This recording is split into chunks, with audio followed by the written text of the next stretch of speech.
Today we have Nati Srebro. He's our senior machine learning theorist. He's been here almost 20. The way I think of Nati is he's a gladiator in the battle to make learning theory relevant to practice. So it sounds like his title about transformers is in that direction. So that's right. So thanks for these introductions. I didn't know, first of all, I wasn't completely sure who's going to introduce me, and also actually I didn't know what I didn't know what to talk about. I actually did, but I tried this last year, and I felt like a good place to start is just seeing, what GPT would say about what I should talk and research at TTIC. It's nice to also see how things changed from last year. And also, I think it is actually, the answer is a good way to introduce myself and tell you a bit about my work that I'm not going to talk about today. So this is straight up, zero shot. I did not tweak this at all, GPT's answers. So to those maybe that are hearing me for the first time, this is maybe the most important slide here. So as David Nan said, I'm the second most senior learning theorist here, and that's only because David excludes himself from that title. We can argue about that later. Indeed, much of my interest lately has been in the connection learning and optimization, particularly deep learning and optimization, trying to understand how optimization is crucial for machine learning and in particular for deep learning. And lots of work on that, also studying both the dynamics of SVD, power of SQ learning in general. I'll mention some of this as we go. Issues of, I don't know why GPT lumped them together, but it was interpolation learning and adversarial robust learning, which I talked about last year, so I'm not going to talk about it again because I'm sure all of you remember my talk of last year exactly, or maybe 2 years ago. Some work on, again, related to optimization, but talking learning in different kind of setups, like distributed setups, federated setup, which the learning is happening not in the cloud, but on each of your individual devices. I just broke mine. And also issues of trying to take a step back and understand the social implications of these learning methods. But this is all stuff I've been doing. It's a good summary of the stuff I've been doing. But actually, then I really want to talk about, I think, more forward-looking talk of what I will be doing, because I think that's more interesting. What I'm doing now. So I asked GPT if they can maybe. If I'll talk about something forward-looking, what I would talk about. And this is the answers here. And as you can see, it's basically exactly the same as before. So and I think this actually highlights a good, this is not the topic of the talk, but I mean, really a shortcoming of GPT, right? It's very good at summarizing and, at summarizing things. I mean, this is pretty impressive, I think. Where is it? How do I move back here? I think this is pretty impressive to do, but, it's not going to tell you what's the next, it's not going to come up with new ideas, or at least right now, it's not like coming up with new ideas. But really, not only, so then I tried to focus it more, and then talk about really how I thought about how should I plan this talk. Can I talk about something that touches on current hot topics, but also reflects on the origins, because I think something I'm interested in now is really, my feeling is like there's nothing really new under the sun. We've been doing, all of the, not that there's nothing new, I take that back. We're forgetting the things that are new, and we really need to, many of the things we're seeing can really, we have to not, can be well explained, or we can get lots of insight from things from very long ago, so I can reflect on the origins of the field. And also have this catchy counterfactual, which I hope that you're going to enjoy. This is what GPT came up with. This is completely off, I should say, but this is maybe asking too much. Again, it's like more, okay, so the one thing it got right is the hot topic is generative AI. Okay, at least it got that. I mean, okay, that's already good. But beyond that, I mean, it's things that are reasonable, but again, not very imaginative. So talking about what if AI had struck symbolic approaches? I mean, that's okay, maybe that's the main counterfactual anybody would talk about, but that's why I'm not going to talk about that. I'm going to talk about a better counterfactual. And the counterfactual I'm going to be talking about is if I had invented the transformer, which, just to clarify, if it's not clear to anybody here, I had nothing to do with invention of transformer. Jürgen Schmidt over. Jürgen Schmidt over. I don't want to argue with Jürgen Schmidt over, but I definitely did not invent neither backpropagation nor the transformer. But if I would have done so, why would I have done so? So this is what GPT is. So I'm curious. Anybody here? No, why I would have invented transformer? We'll get an answer soon. This is GPT's answer. It's actually not completely bad. I highlighted one phrase here, which was indeed when I first saw transformers, my first reaction to them. And it says here that my background in metrics factorization optimization, I would have likely appreciated the model's reliance on metrics operations, which is completely true. When they first saw transformers, they said, oh, it's just a big metrics factorization model. I know all about them. That's probably why I would invent them. But what we'll see today is that actually now that I maybe understand them a bit better, or maybe not, I don't know, there's a much better reason to have invented them that has nothing to do with metrics factorization. So, so we're going to talk about transformers. So I'm curious actually, how many people here know what transformers are? Like have a rough idea of what the transformer actually is doing? Yeah. How many do not? Don't be shy because otherwise. I'm really curious. Okay, so I'll answer this question, right? So we'll talk about what transformers are.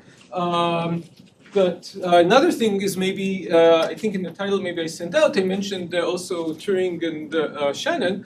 And so I will be talking in a bit about what transformers are and also what they have to do with Turing and Shannon. And I don't know, when some of you saw this, I don't know, what the transformer has to do with Turing and Shannon? What do they have to do with Shannon? Okay, so what maybe of you thought is, the reason I mentioned Shannon is because transformers are used for language models, which, and these are indeed language models originated from Shannon. So Shannon in his 1950 paper I wouldn't say it was the first one that, it was at least the first one maybe that formalized language models, but definitely language models appear very clearly. So what is a language model? So we'll talk later about what is a transformer, but let's start with what is a language model. And one way to think about a language model is just a way to generate text randomly. So how do you generate text randomly? And let's talk about text like with just 26 letters in space. One thing you can do, you can just generate each letter uniformly random. So you have a big D27, which apparently does exist. So you roll your D27 and you just write down the letter that comes out. So that would generate text, but it looked nothing like English text. Right? It'll be just a bunch of letters appearing. Why not? Well, in English, for example, the letter E is much more common than the letter Q. Okay, so what you can do is maybe pick each letter independently at random, but based on the frequency of the letter. Okay? And of course, you can do better than that. The letter depends on the letter before it, so you can have a bigram model, or you can think of it as a first-order Markov model. You can based on the conditional frequency, or a second-order Markov model based on trigrams, and you can look at 4grams, 5grams, and so forth. So I'm hoping everybody has kind of seen these things before. I should say this does not, these things definitely existed before, well before Shannon even thinking about generating text. So this is a book that Steve Stigler showed me. Steve Stigler actually has the original, the actual original book published in 1829. Okay, is that the year here, I think? 1829, yeah. Published in 1829. This is a language model. This book is a language model for generating a random play. Okay? And you roll a die, right? So they didn't have a D27, they only had a D6. And you roll a die, and based on the current the passage you're on, this table tells you which page to go to find the passage that would be the next passage in the play. Okay? And can somebody read German? I can't, but can somebody read this? I know what it says, but I can't actually read it. Almanac of Funny Stories. That would appear between 1829 and 1961 plays. So this book was meant to generate plays between the author said this can generate all the dramatic plays, I think, or something like that, will appear between 1829 and 1961. I think it was, okay, so this is, I guess this book only had enough supply until 1961, and then we were in drought for 60 years. But fortunately now we have another, maybe more compact, or less compact, depending. Think of it, language model that can generate new plays. So, okay, so this is about random generation, but I think one important thing about Shannon's approach is that the language model, it's not just about generating. What is a language model? We can think of it in terms of generating, but what we're really defining is just a distribution over text. Okay, introducing over text in the language. Okay? And I just want to make it very, very clear that these are the same things. So if you have a way of generating, each time just generating the next letter given the previous letters, that defines a distribution over entire texts, right? So I can just say that the distribution over entire text is just the probability of generating the first letter times the probability of generating the next condition on everything in the past times times the probability of generating the last letter condition on everything before. And this is not some property of the language, this is not something special about a Markov model or some property of the language or transformers or anything. This is just like about definition of conditional probabilities, right? Okay, so, and so we can really think of a language model as just a probability model, a density model, if you think of speed densities, over a language. And again, we can have these models of different forms. We can have unigram models, binogram models, and so forth, more and more complex models. So a language model is just probability models over text. Why we need them? So there are many uses for them. Well, first of all, we sometimes actually do want to get the next letter prediction, or more generally, we want to have a model about what languages, what sentences, or what text is reasonable or not. If you're doing like something like OCR or translation or something like that, and want the output to be actually a reasonable sentence in language to correct codes. I think Shannon's original interest in this is probably not for these reasons, but partly for code breaking, for cryptanalysis. So when you try to break a code, you want to find the key that the text you generate is actually a good language in the text, and for that you want to get a good language model. And this is definitely, I think, some of Shannon's work originated from his work on cryptanalysis, so this might have been part of his motivation for looking at language models, as well as, of course, Turing's, we will meet soon. But maybe the application you're more familiar with the Shannon is compression or communication. Like if I want to actually either send to you a book, or maybe want to just compress a text into a small number of bits, then if I have a good language model, you can use it to compression. So roughly speaking, things are more frequent, I want to compress using less bits, and the things that are less frequent, I'd use more bits. Like even the Morse code does this, right? I mean, so common letters are short representation, long letters short. And the better language model you have, the better compression you have, better the compression. And in particular, we can look at the quality of the language model in terms of like how good of the compression we'll get. And this is captured by the cross entropy. So there's a cross entropy of a model. We have a model p hat, and the contrast entropy of the model relative to the true distribution of the language is just the expectation with respect to the language of the negative log probability under the model. So you pick up the cross entropy or contrast entropy per character, and the best we can hope for is to use the actual true model of English. There is some true model of English. If you think of English is actually, there's a distribution of English sentences, that would be the best, and then we'll be able to compress all the way down to the Shannon limit, which is the entropy of English. Okay? And so this is part of the reason Shannon was interested in it, but there's even a more fundamental question, which is, so we said that we can compress down to the entropy of English, so in some sense that if we compress down to that, that tells us that really English, we're using 27 letters, that's almost like 5 bits per character. We don't really need 5 bits per character. There's not 5 bits of information in each character of actual English. Okay? If we can compress it, that means we can use less bits. Okay? And so how many bits do we actually have in each, how many bits are we actually conveying when we say each letter? Okay? And this goes down to the question of what's the entropy of English? Like how so we can, for any model we have, we can get an upper bound for the entropy. And for those of you, of course, the reason I'm writing it down, which is to say before, this quantity should be very familiar. I mean, this is exactly the cross entropy that we now minimize when we train whatever models. Okay, so Shannon actually, in this 1950 paper, he talked about language models because he wanted to get estimates for the entropy in English. So you can use unigram, bigram, trigram models, 3-gram models, 4-gram models. I think he went up to 5-gram models. And you can see that the better the model is, right, the deeper the model, it's better, and it gives you a lower upper bound on the entropy that goes down to about 2 bits per character. So that's already still much, much less than 5 bits per, almost 5 bits you'd get with a kind of uniform model. But 5 gram is maybe not enough. Like, I don't know, I mean, is English captured just by 5 grams, 10 grams? I mean, what depth do we need to capture English? Is 10 grams okay? I mean, I definitely cannot estimate like a 15-gram model anyway. Okay? So let me just try to convince you that English really needs much, much deeper, you really need to go to very deep depth, not just like 2, 4, 5. So for example, if you look at this This is, I didn't actually count this. This is about 13 gram or something like that, around 20 gram, the last 20 letters. And the question is, based on that, can you predict the next character? So what would be the distribution of the next character given this prefix? So what's the most likely character, you think? Guesses? What's the distribution over characters? There's one that's particularly A. A is not bad, it's probably most likely, maybe others, but we don't really know, right? Let's give you some more context. So look at a deeper model instead of a 20 gram model, maybe a 40 gram model. We really should have counted these. What about now? What's the next character? Yes. Okay. So that means that I gave you much, now we're talking about 40 grams. You already see there's more information in 40 grams than 20 grams. Okay? No? Why S? We didn't say S. Why S?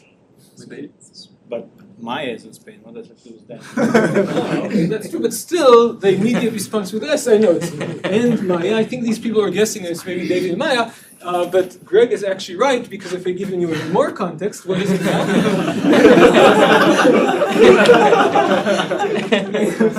Okay, so we see now that we really get, and I could make this much, arbitrary long, because maybe I told you that Danny went to Paris, 3 pages ago in the book, or 50 pages ago in the book, or 100 pages ago in the book, and that would still affect the distribution of this next character. So if we're really talking about language, you really can't capture it using n-gram and the very short grams. You really need to go to very, very long depth. And also the model here is pretty sophisticated. I mean, to come up with this, you really have to understand kind of what's going on in the sentence, where Danny went, where's Paris, if he went there, maybe he's still there, I don't know, maybe he's not there. I mean, there's a lot of understanding going on here. So what Shannon said is, okay, my n-gram models are not good enough, but Shannon actually had in his house, he had a very good language model. Anybody know which language model he had in his house? What? No. No. What? Oh, his wife. His wife. Okay, his wife. His wife, he figured, is a very good language model because his wife can solve tasks like this, and that's fine. I don't need my language model to be, black box access is fine. Okay.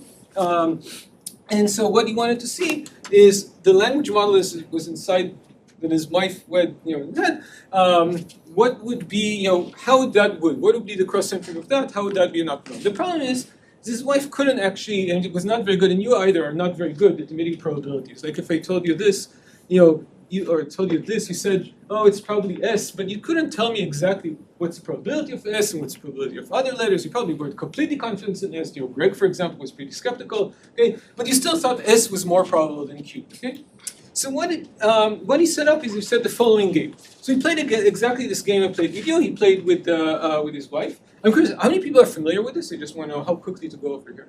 Okay, not many. Okay, so he played the following game. He started the text. He started with empty text and said, guess the next character. So this is the first character, basically. So what would be the first character? What's your guess? Let's see, the first character in the sentence, in the book, actually, or in the sentence, I think. T. What? T. Yeah, that was also his wife's guess, and that's correct. Okay, next character? H. Excellent. Next? E. Excellent. Next? Space. You're amazing. Next character? Next character? M. M. Okay, Greg says M.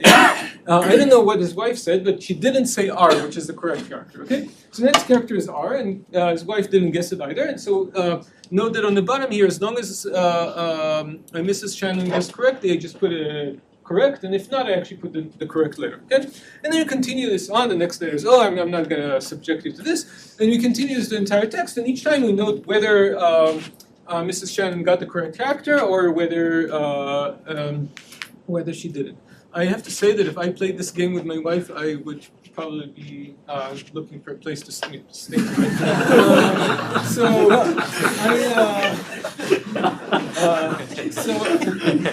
then the point is that note that his wife did not actually do density estimation. All she did is prediction. Okay, but what Shannon figured out is just from this I can get an upper bound over entropy. Because think of it this way, what I can do now is I can take, instead of taking string 1, I can take string 2. And I can compress string 2. Using gzip, using Huffman coding, arithmetic, just something, I could just compress string 2. However way I compress string 2, that gives me an upper bound over the entropy of English. Because now if I combine Mrs. Shannon and the compression algorithm together, that's still a model, and they together can uncompress it. Right? First I'll uncompress it to create string 2, and now Mrs. Shannon can go from string 1 to string 2, string 2 to string 1, because those are all the things she guessed correctly. Okay? And so this gives us just using prediction, we already get an upper bound on the performance of a distribution. Okay? And actually, you can do a bit better. What he did with his wife was much crueler than that. Not only did she have to get the most likely character, but if she got it wrong, then she had to keep guessing until she got it right. Okay, so you can see here that this R took her 5 guesses. There's a 2-digit number here somewhere. 11, D took 11. What? 17, right? So this V took 17 guesses, right? So, okay. So, and the thing is that again, I mean, the point is that using these numbers and Mrs. Shannon, you can reconstruct the original string, okay? And you can compress the string and get an upper bound in English. So that's what he did, and he got an upper bound. He got actually both the lower. You can get both the lower bound and upper bound. He estimated the entropy of English to be somewhere between 0.6 and 1.3 bits per character. Great. Okay. Okay. So what? And again, recall that this is using Mrs. Shannon using here a very long context window, right? The entire text, right? And as I hope to convince you before, that's necessary. And now this is exactly what current language models do. If you look at like Gemini, for example, Gemini is exactly a Mrs. Shannon type next token prediction model. It just predicts the next token condition on the previous tokens, and it uses a context of about 8 million characters. Okay, so like this is much more than Mrs. Shannon can handle, and does in terms of this measure does about the same. So it's about 1 bit per character. Okay.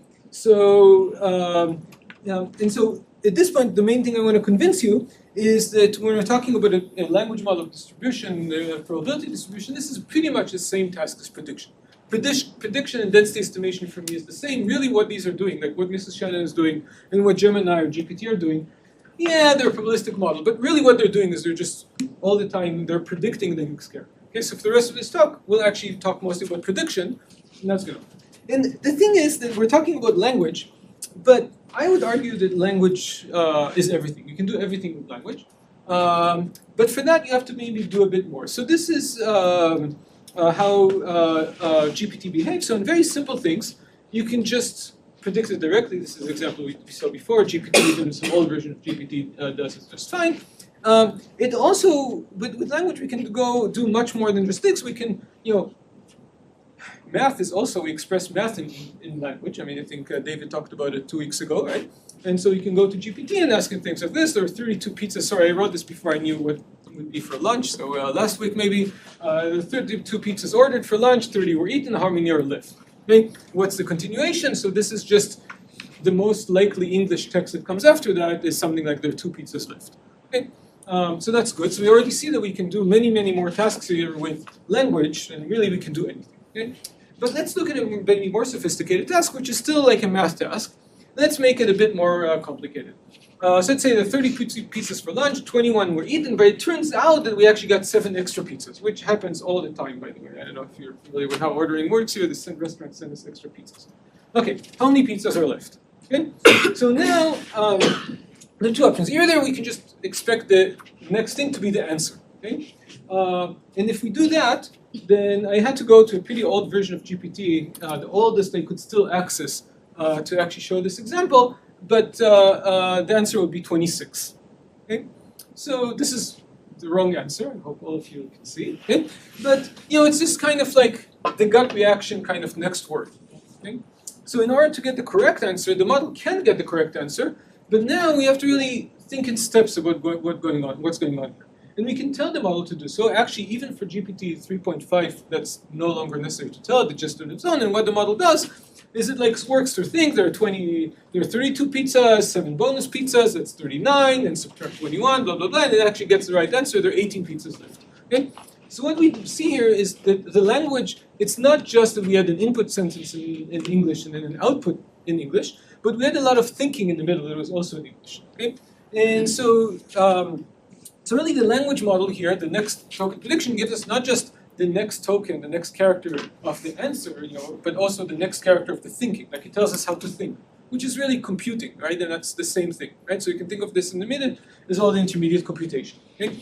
And as I said, this is a pretty old language model that initially, the ones I couldn't actually still access GPT-3. GPT-3, you had to intentionally kind of provoke it in order to do this internal thinking. The models now are both some combination of trained and wrapped, so that they also always do this thinking. And maybe the extreme example is GPT-01. So GPT-01, I gave it this problem. So again, this is just a language prediction problem. There's nothing here more than language. This is a real problem that came out of our research with Xuan. Let H be the binary entropy and of the Bernoulli and KL the KL divergence, and define Q lambda as the minimum of this lambda times the KL plus H of P, and we're interested to understand this function for various variables of lambda. Okay, does somebody immediately, what should be the next word here? The next, what's the answer here? Somebody see it? Because there is an answer, okay. 2. You can probably come, Greg says 2 is wrong, but if I give this to Greg, no, but the entire answer. Okay, you can probably work this out, but it's not something you can immediately jumps to your mind. You have to think. And no one does this, so it does all this, and then it actually gives the correct answer. Okay, this is correct, okay? And so again, it solved this problem, which is a very complex problem, right? That you wouldn't maybe think of as a language problem, but it just solved it as a language problem, right? The way we do math is just, again, language, okay? And you can take this more. I mean, you can ask what about other lambdas, and again, it does a lot of thinking and gives you the answer, and whatever, what happens when lambda goes to infinity. I'm suppressing here all the thinking. I mean, this is something like 3 pages or 3 screenfuls of derivations and substituting things in and taking limits and all kinds of asymptotic considerations, and even asking about the rate, and it's get these things. So I don't know. If you asked me 10 years ago, is this is this a language task? I don't know. I mean, if you ask David, he probably says already 10 or 15 years ago, he said, yeah, it's language because everything is language. You said that, yeah. But I guess David was right because we're seeing that really it's just a language that does this whole thing. But again, language is really thinking. So what I want to think of now is, what is the actual thing that's going on here, and what is the model that can do all this thinking? And thinking, computing, language, all these things are now for me interchangeable. Okay, so let's see. Let's try to formalize what's going on here. So the thing is, what we have here is we have some model. I'm going to call it H here, and this is some fixed model H, this trained transformer, GPT-3. I didn't even tell you what a transformer is. We're going to get there. Okay. We have GPT-3 401, okay? And what it does, it every time just looks at the prefix of, looks at a string and adds another character. And then it adds that other character to our text and applies the same function again to the text that I already have, and then generates another character. And then again, looks at what we have and applies H again. So each time I generate another character based on applying H to the prefix, and an important thing here is I use the same H over and over and over again, right? So in order to get that answer, in order to get this, I apply GPT-4. Okay, so maybe I should preface GPT-401 is not just a transformer. I don't know exactly what's going on there. Okay, but at least if I go here, this is probably more or less a transformer. Again, I don't exactly know. Somebody know exactly what they're doing? They're doing some kind of pre-processing and post-processing. But roughly speaking, each letter here, this token, pizzas, was just generated as the most likely token given all the text before. Okay? So we're just applying GPT 3.5, this function, every time to get the next character. Okay? Excellent. Okay, so let's try to formalize it. So what we're doing here is we're defining a function from the prompt, like the input that we give to the model, to the, everything is generated, and this function is obtained by initializing to the prompt, and then each time generating each character by applying a function, the same function h to what we have so far. You can write it like this if you want. This indicates concatenation. And what we're really interested here is the mapping from the question, which comes at the beginning, to the answer, which comes at the very end after the model already did all these derivations and taking derivatives and substituting back in and taking asymptotics and trying something and trying something else and whatever. Okay, and so for simplicity here, let's just think of the answer as the very last symbol, the very last bit. Okay, so we're going to define the end-to-end mapping Okay, so we're going to refer to this as the entire chain of thought, okay, of the computation. And to the mapping, we can talk about the mapping between the input and the entire chain of thought, or just the mapping between the input and the very last bit. So it goes through the chain of thought, but we're just looking at this input-output mapping. Okay? Now we can ask, is this a good, talking about learning? I mean, now we're just in the realm of like kind of supervised, or not supervised, but just like prediction, right? We're going to map from this input-output, create an input-output mapping from the input to the output. What kind of things we can get here. So for example, if you have some model class H that includes the model class of transformers or something like that, all possible transformers, think of H as all possible transformers, okay, what kind of end-to-end mappings can you get? Okay, so for any hypothesis class H, any model class H, we can describe the corresponding end-to-end map class and the corresponding COT map. Is you with me now? Okay, and now we can talk about learning these classes. Okay, so you can talk about learning based on examples, okay, either based on just end-to-end examples. I don't want to go in detail over these definitions. They're there for those of you that like to have definitions, which hopefully is quite a bit of you, but you don't have to actually read them. We can talk about learning, like the end-to-end learning. Basically, that means you have a bunch of examples of the input and the last thing, just the answer. And we have to figure out this mapping, like how do we get those answers by applying H over and over again. And the COT learning problem, which we still just care about the mapping with the input and output, but at training time, I also have all these contexts, all the COTs. Okay, all the chains of thought. I have all the intermediate computations also. Okay, and now what? How can we learn? Okay, so the first thing we can ask is bounding the sample complexity. So I give you some model class H. Okay, I know how many samples you need to learn H, but it's not H that I'm learning here. I'm learning this like iterative operation of H, and I'm learning it just by like maybe end to end, just by input and the output of applying H's multiple times. So if I give you a model class H, how many samples do you need to learn?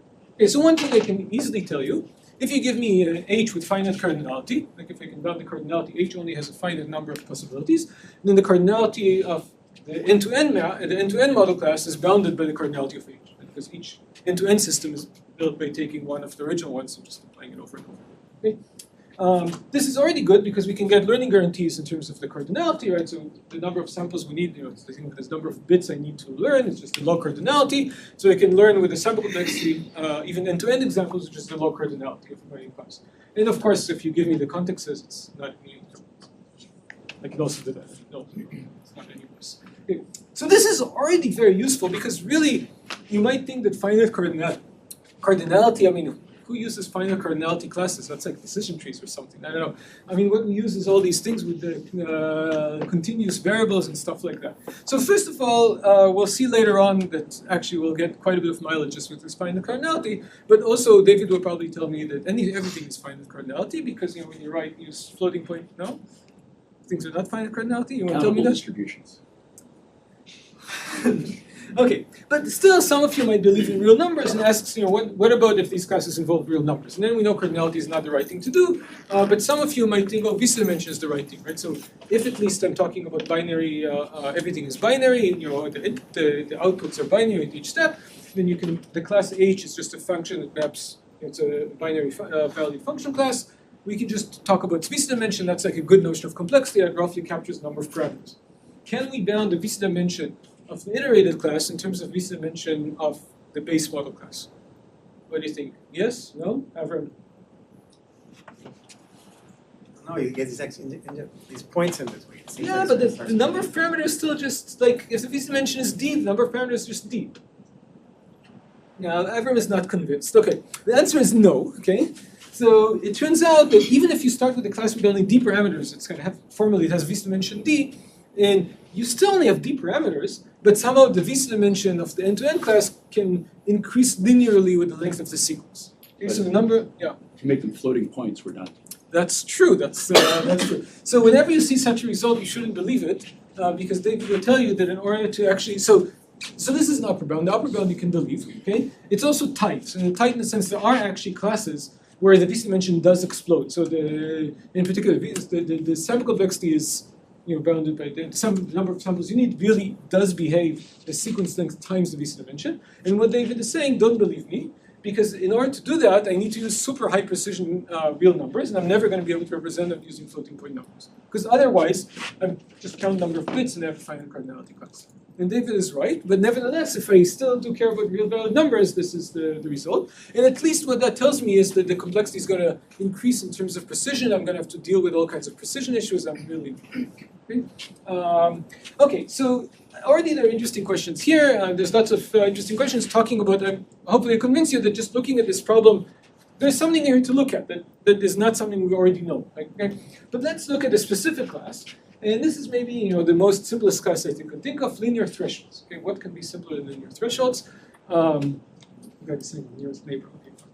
But what can be simpler than linear thresholds? So now basically means that each bit is just a fixed linear threshold. Remember that the linear threshold is the same linear threshold each iteration. And just each time I apply a linear function and threshold it at 0. Okay. What about this class? Like, what's the complexity of learning it? So there are only d parameters. Okay. Is it going to be again? Do I need t times? Will I need t times d samples? Okay, ever? Okay, so in this case, we can show that t times d is always an upper bound, but there's also another upper bound, which is d squared. Okay, so we can learn with d squared samples here is enough for learning. This is very good. It's d squared and not d, but at least it's independent of sequence length, which is already good news. So I can learn even if my I need very very very long derivations. The complexity is only the number of parameters. Okay. The problem is that, so I can learn this end-to-end class with d squared parameters. The problem is learning linear functions is easy, at least in a realizable setting. It's true even for linear thresholds and maybe more general for other loss functions. But once you apply many times, it actually becomes hard, right? I have to figure out how did that output come from applying maybe even the same linear threshold, but many times. And it turns out that's a hard problem. It's provably hard. So although this in principle can be done with only d squared samples, it's computationally intractable. It's like provably hard to do in polynomial time. Okay, okay, so are we completely screwed here? Only kind of. So this is where the chain of thought really comes in useful. So the claim here is that if I now, instead of just look at the input-output mapping, I actually have all the intermediate computations, all this chain of thought, this sample complexity, I don't know if it decreases, but what I definitely know if it decreases, and I think it doesn't decrease, but what I definitely know decreases the computation complexity. So now learning is very easy. You can think about later, or estimate this just amounts to LP feasibility, linear program feasibility, and that I can do in polynomial time. So what happens here is having all this context in the middle helped me take a problem that was intractable and made it easy. Okay, so we already see something interesting here, like how having access to all this intermediate data can help us, and how we can learn all kinds of stuff. Is it because it acts like a certificate, that chain of thought? I'm not sure I'd say a certificate. I mean, it's more just it tells me I have information, more direct information about the linear threshold. Okay? So because each time you get a linear constraint about what that linear threshold should be. Okay, so how did I prove this, or how did Nirmit, I should say, prove this lower bound? So to prove this lower bound, you have to reduce from something, and what you reduce from is from learning. Can reduce from learning circuit. So basically, you can claim that any circuit you can implement using this iterated linear threshold with some quadratic blow-up. So this is good for proving hard result, but if you see such a result, it also looks like a positive. So this is a negative result about hardness. It also looks like a positive result because look, it says I can actually represent circuits using this class. So maybe this class already of linear thresholds is very good because it allows me to represent circuits, and circuits are great. I can learn circuits this way. Okay? Okay, so I would claim that circuits is absolutely the wrong thing to represent here, and if you wanted to learn circuits, just use neural networks. You wouldn't have to fuss with all this thing.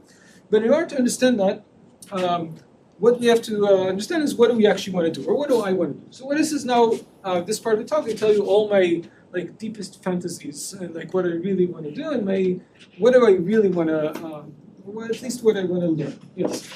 What is the intuition for d squared? Why d squared? Because so basically each gate you represent as a linear predictor. Okay. So it's and the linear predictor has to be look at possibly all the possible bits. So there has to be dimensionality t even, okay? Yeah. Like size of circuit. But now remember that each one of them could be different, and you have to pack all of them inside of a single linear predictor because we're going to apply the same linear predictor over and over again. So for the VC upper bound. He's asking about VC upper bound. Oh, for the VC upper bound. Okay, that's a cheat. I was hoping nobody's going to ask. That's because it's essentially cardinality bound. If you ask how many different linear predictors are there over the hypercube, then using Sauer's lemma, for example, there are actually only 2 to the d squared different linear predictors of the hypercube. So now you're back into a cardinality bound. Okay. Thanks for asking. Okay. Okay, let's go on. Okay, so what is it that I want to learn? Okay, so the grand goal of learning, this goes back, to the origins, first discussions about learning. What you would hope to learn is any function that has a small description, anything I can describe. That would be really anything, right? And the thing is, that's definitely learnable, because if I look at how many functions are there that I can describe in any way, using any logic or any quantifiers in any way, using like s characters or s bits or whatever, okay? There are only 2 to this. Of that, the low cardinality is just s, and that means we only need s samples in order to learn. Okay? So anything you can describe in 300 characters, you can learn. Be more generous. Anything you can describe with 100,000 characters, anything you can write a book describing it, okay, you can learn it in principle. Okay? So this is really what I would, ultimately what I would want. But this is not like maybe it's a description. I mean, this will do things that are way too powerful. I mean, it includes all kinds of function classes that are not even computable because you can describe them with logic, but they're not computable. So let's just think with computable things, and I think a much more reasonable goal is maybe learning all programs. Okay, so in this I think goes to me. I have to have this quote in every research TTIC talk I give. All of you have it memorized. What is the goal of learning? The goal of learning is to be lazy, to replace programming with doing something mathematically from data. So if I have Greg that's an expert programmer but is a old school vision person and doesn't believe in learning at all, and the problem is there's nobody here I can pick up on this. Okay? And Greg is an expert programmer. We get that. And so Greg can program his computer vision or whatever. He can program something very well. He's going to write a program. And so that means that if Greg can solve it, there is a program. And what I want to do is to fire Greg, replace Greg, and be able to just collect data and create that program automatically. So all I need to do is something Greg can actually program. So all I need to do is learn programs. Right? That's the ultimate thing. And that's also possible because having a program of length s means a description of length s in particular. And so I can learn all programs of length s with only s bits of order s samples. So that's super powerful. If you can do this, you can solve all the problems in the world. I mean, this would be a much better learning world than anything. So there's only one problem with this. And what's the problem with this? So you can't quite the search space. It's quite the search space. It's even worse than quite. It's not even computable, right? I mean, wait, what happened here? Not tractable computation. Oh, it should say it's not computable. Okay, this is not computable. Okay, it's also not tractable computation. This is really bad. You can implement this. Okay, so what you can do is maybe something a bit better. So in order for Greg's program to be useful, not only does it have to be a program, but it also has to run in some reasonable amount of time, right? If Greg produces a vision system that takes 7.5 years in order to identify each character, the OCR system, it takes 7.5 years to identify each character, I don't want to learn good. It's a system of uses. Okay? So maybe what I want to learn is just programs that run in a reasonable amount of time. Okay? Time-bounded programs. That's very reasonable. Okay? And then I can also, the number of samples I need is also bounded by order t, because if it runs in time t, it also is a program of t. But now the advantage is this is actually much easier computationally. Why am I saying it's much easier computationally? It's NP complete. Is NP complete a good thing or a bad thing?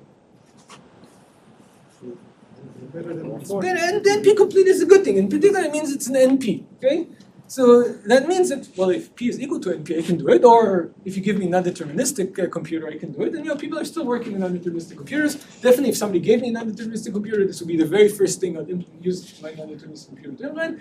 So this already gives you some easiness. I can actually, at least it's computable to start with, and it actually is doable at least in exponential time. But this is actually something we do all the time. Because, okay, I can't do it in the worst case, but what I can do is I can train a neural network. How many people think here they can train neural networks? How many people have trained neural networks? I'm curious. Successfully?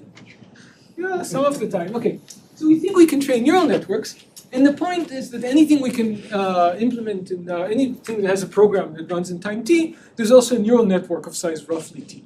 Okay?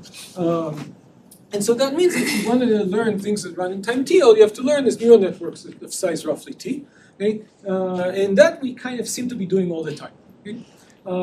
So at this point, I want to maybe take a break and talk about Shannon and Turing and why I mentioned them today. Okay, so let's go back in time, like several decades, quite a few decades, to Shannon and Turing. Why am I mentioning Shannon and Turing? So both of them did many things. I mean, I really know. So I hope people recognize this is Shannon, Claude Shannon. This is Alan Turing. What is this? Enigma, right? So both of them had lots of contributions to cryptanalysis. And Shannon had many contributions. So, anybody recognize this guy?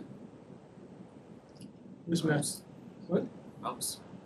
Which mouse? Where's Matt? Matt? No Matt. Okay. Me? Yeah, who's this? This This is Thesis. the main This is secret. yeah, it's a robot that solved mazes using kind of reinforcement learning. Okay, so Shannon had many contributions. In fact, you can take all of TTI, and basically we should really call ourselves the Shannon Institute because almost everything we're doing here, like Shannon did. So he definitely did robotics. Is he gonna donate money? What? Is he gonna donate money? Good question, I don't know. So he definitely did robotics, right? So you did use this mouse. You probably mostly know. What I don't know. Who? What do people? Does everybody know who Shannon is? Who doesn't know who Shannon is? No, I no have one's some gonna raise their material to hand. send you. Okay. So most of you probably know him for his work in communication. That's true. He worked in communication, work in compression. Anybody know what his PhD thesis was? What was his PhD thesis in? No. We'll get that. So what was his PhD thesis in? Computational biology. Right, so he did computational biology. He really has covered everything, almost everything we're doing here. He was one of the participants in the original, like one of the, in fact, organizers of the original AI workshop in 1956. And I only have 10 minutes, so I'll go a bit quicker. But what Gene mentioned is his master thesis. So the reason I'm mentioning here is because it's a master thesis. So Shannon's, so you probably all know Turing's work that invented the Turing machine, and the Turing machine was like trying to think of how to formalize computation. Shannon's master thesis, which was done almost at the same time, in 1937, was, I think it's actually his most significant contribution.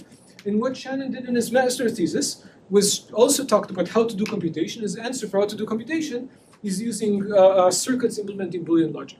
So that means he said, anything you want to build a circuit, an electronic circuit to do, just you can do that by building a circuit with AND and OR and NOT gates, and then any function you can compute in AND and OR and NOT gates, and so you can compute it that way. We take this for granted now all the time, like this is the basic of doing any electronic engineering. This was completely, nobody thought about that before 1937. Boolean logic was some abstract thing in logic theory that had absolutely nothing to do with electrical engineering and computing. If you wanted to implement a circuit that did something, then you build a circuit using relays and connecting things and special casing. It was completely not clear you can build a circuit to do anything. Okay? And Shannon was the one that brought what is completely obvious today and completely changed how we think about computation. So in particular, Shannon also invented circuits. And going back to 1936, 1937, these are different models of computation. So Turing machine, which we can talk about the runtime of the program in the Turing machine. And circuits, we can talk like things we mentioned before, like computing in terms of circuits. Like can we? A few years later, there are other people, actually here in Chicago, also thinking about models of computation. How can we compute? And what is a general model of computation? What am I talking about? McCulloch and Pitts. So this is Warren McCulloch and Walter Pitts. Here in Chicago, and they also thought about, they invented neural networks. And why did they invent neural networks? They invented neural networks, and they had nothing to do with learning. Okay? There's no learning in their setup. As a model of computation, they were well aware of Shannon and Turing's work, and they wanted a model of computation that would also be, in some sense, biological plausible. And they came up with this, essentially, roughly speaking, a linear threshold network as a model of computation. And again, you can compute anything with it. Okay? And this is exactly what we exploited before, and we said that neural networks can implement any circuit that can implement any Turing machine. All these things are in some sense equivalent. Okay? What do you say? I like nervous activity. That is the title, okay? Okay, now the thing is that all these things, you still don't, when you learn, you train neural networks. Why do you train neural networks and not Turing machines, or not like circuits? And the reason you do that is that because you can. And why is it you can? And for that, we have to go from 1943 all the way to 1986. The recent Nobel Award winner for physics. I don't know what he has to do with physics. This is a really bad thing, by the way. You can talk to me about it later. Rummel, Hinton, and Williams, their main contribution was taking neural networks, which have been studied for a long time before, and making them differentiable. Why making them differentiable? Because now we can train them. Okay? And this was actually articulated, I think, much better in what is maybe the first backpropagation paper, although with the main application not being neural networks and not exactly have neural networks there, by Paul Werbus. And he said it directly. He said the reason AI is stuck and doesn't do optimization is because it's trying to do discrete optimization. All these models are discrete. And you have to do continuous differentiable optimization, and then it'll work. And then, Hinton and co showed that that's right. Okay, so let's go back to here. So what we see here is that what we're learning is really a Turing model or a Shannon model, again, the same thing, but we're representing it using a differentiable representation that allows us to actually learn.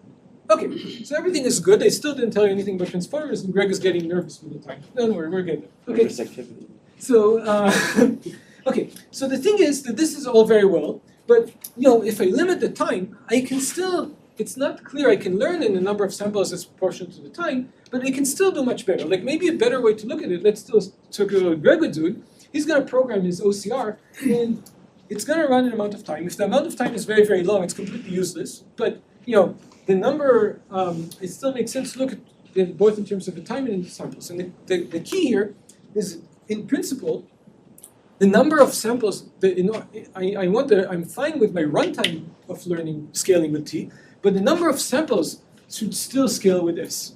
Right? So in principle, it should be possible to learn, or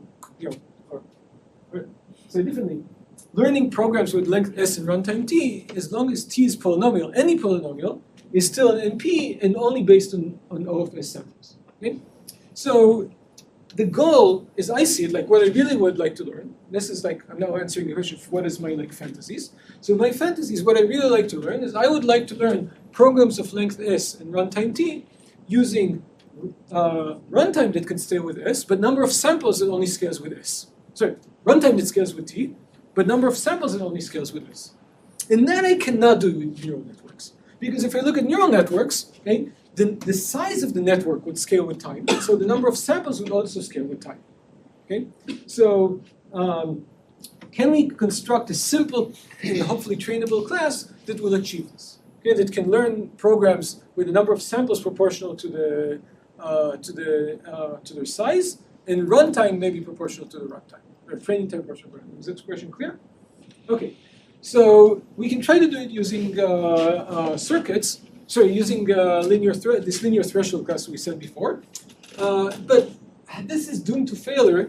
And roughly speaking, I'm going to go over this a bit quicker. What's going on here is the effective memory. If I look at it, if I'm at some midpoint in the computation, right? So I'm trying to this iterative class gives us a good chance of doing it, because now we have we're running for a long time, even though the size of our base class can be small. But with these linear thresholds, we definitely cannot do it.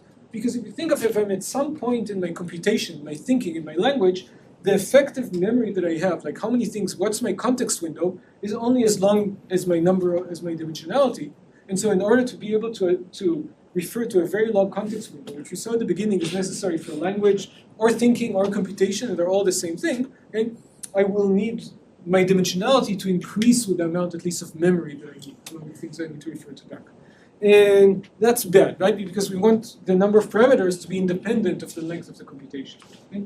So how can we have a class where we can have a context length that's much, much larger than the complexity? We have complexity much smaller than the context. This is like our main question.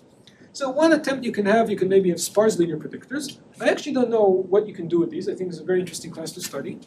Sparse linear thresholds in particular, it does allow you to have a context length with exponential number of parameters. But let's look to a different solution. I'm going to go 3 minutes over time. So can we describe a class that can we describe this an iterative class? We want to describe a base class. So the iterative class includes short programs. So I can learn all short programs with the short programs that run in time t. And the complexity is only polynomial in S. Okay? I can learn it in a number of samples. It only depends, essentially only depends on the program length. And hopefully would also be efficiently trained. So how can I do that? And the answer is I can do that. So let me describe you the base class. And the base class would be basically a base class of Turing machine simulation. So what I'm going to do, my language, each token in my language is going to represent a step in the Turing machine computation. So the current state of the Turing machine, where, what's this symbol to be written in the tape, and how do I move the tape. Okay, so I have like my sentence, my language, my thinking describes all the steps of computation. That makes sense. And my class just implements what is the next step in the Turing computation. So I can describe this class. It's parameterized by Turing machines, essentially by transitions from state and symbol to next state, next symbol, and move. Okay, that's all I need to know to parameterize the Turing machine, and is easily described. Let me actually, to emphasize this is very easy to describe, let me write the pseudocode for it, and we'll see in a second why this is important. So what I have to do, this is a mapping, again, from everything so far to the next token. What is this mapping? What do I have to do? I have to figure out, I know what state I'm in. That's this last state here. I need to figure out what token is written in the tape. How do I figure that out? First I have to figure out where I am on the tape. So I have to sum up all the moves I have so far. This will tell me what is my tape position. And now I have to see when was the last time that tape position was written to. I have to find that point and copy that and retrieve the symbol that was written. Okay, so I have to check for what other position I had position I equals position t and retrieve it. Okay, that's all. That's pretty simple. And for this class, I can implement these satisfies all everything I wanted. I can implement short programs. I can learn it in time and number of samples that only scales with S. And with COT training, it's not too difficult to see this is amounts to tabular learning. I can actually do this efficiently. So you can have efficient learning. But I still didn't tell you about transformers. So now with my 0 meanings that I have left, I'll tell you why I implement transformers. So those of you who are familiar with transformers will probably recognize that what I described here, if I think of what I need to implement this, it's exactly transformers. So let's think of it. So some of these operations are purely local, right? So in particular, calculating the transition table is a completely local operation. I can just implement it with like some neural net internally or something like that. The important thing is, what are the operations that I need that refer to other tokens, like that refer back? So let's see, I have to do two things here. The main thing I have to do is this retrieval operation. Where was the last token, the last symbol, that had the same, that wrote to the position that I'm trying to read. Right? So I can implement this with a key value lookup. Right? So I'm going to define at each position a key, which mostly contains the position I'm writing to. The query is going to be the position I'm trying to read from. Okay? The value is going to be the position, whatever I wrote there. And what I have to do is exactly this operation. I have to define the index that actually corresponds to my current key and look up the value from it. The other operation I need to do is to sum up these moves to get the position, and that I can actually also implement using the same thing. The only thing I have to change here when I have an argmin here, so before I just took one thing in the argmin, I just took one of the best match. Now what I'm going to do is average over everything in the argmin. That allows me to sum up things by making sure all these arguments are zeros. Okay? So that means that I can actually implement this train machine using this very simple attention mechanism. So again, what is the attention here? The attention allows me to retrieve previous things that are similar to some lookup value now. And this is exactly a transformer. So those of you who haven't seen transformer, this is a transformer. It's a feed-forward neural net that's augmented with this attention operation. Sorry, this attention is essentially on the training set? What do you mean the training set? When you say previous. The attention is a mapping from input sequence to output. So the attention transforms it mapping from input sequence to output sequence. There's no training set here. Okay? So an attention operation takes, in attention you have a bunch of, maybe I'll show you a figure soon and it'll be clear. So this is exactly what an attention. How soon? So next slide. Okay, let me just tell you that the only problem. Our rule. We're supposed to say that. Okay. Next slide. So the problem is this is not, what I thought Greg is going to complain, is this is not a standard attention, particularly this is not differentiable, right? So this is not, wouldn't pass, like WordPress wouldn't be happy. So what we have to do is make this differentiable so we actually optimize it, so take this hard max and turn it into a soft max. Okay? And then I can do the same thing. I just have to make sure that this softmax is hard enough that it's actually not so soft. Okay? And this is exactly attention. Maybe, okay, here I wrote it with the squared distance and the products are the same thing. Maybe this is the way people are maybe more familiar for seeing. So let's go back to Greg's question, how does this fit in? So this is exactly what an attention mechanism used in transformer is. So what a transformer is just a feed-forward, and each input token, it's a feed-forward neural network. All these gray boxes are just feed-forward neural network, standard thing from like Hinton 1986. And the only thing is that I need to communicate between different tokens. I need to integrate information from different symbols. Okay? And the way I do that is exactly using these operations I said before. I calculate at each position a key, a query, and a value, and I perform this softmax operation, looking at like who is similar to me. Let's retrieve the values from the guys that are similar, not similar to my query. Who has keys that are similar to my query and retrieve it. Right? And what I hope I've argue to you, this comes up completely naturally if what you want to implement is thinking or computation. Okay, let me skip this because I'm I think overdone. So there's lots of interesting questions here, but I'll take also leave this up and take questions.